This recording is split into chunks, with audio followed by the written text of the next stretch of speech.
Mga minamahal kong kababayan sa Japan, muli na naman nating ipagdiriwang ang pinakamalaking selebrasyon ng ating komunidad ngayong taon, ang Philippine Festival sa ika-29 at ika-30 ng Nobyembre sa Yoyogi Park.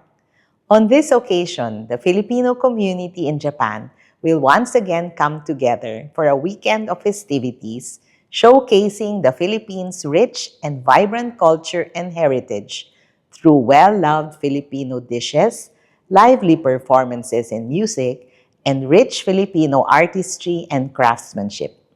The Philippine Festival is a collaborative effort between the Philippine Embassy in Japan and the Filipino community.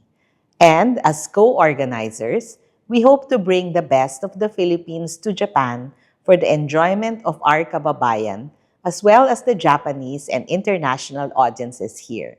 This event is also a testament to the enduring friendship between the Philippines and Japan through the presence and participation of the Japanese government and Japanese stakeholders.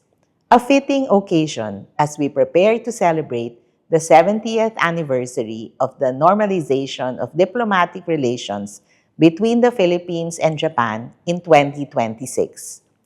Aside from food, culture, products, and entertainment, through the festival, we hope to bring more Philippine government services closer than ever to Filipinos here in Japan through the ARTA Caravan. I encourage our kababayan to avail of these resources during the Philippine Festival. I extend my appreciation to the Philippine Festival Committee and the Filipino companies and entities, as well as the Japanese government and other supporters for their contribution and hard work in making this event possible. On this note, I would like to take this opportunity to invite everyone to join us in the Philippine Festival, a celebration of the Philippines and the Filipino people. Thank you very much. Arigatou gozaimasu. Mabuhay!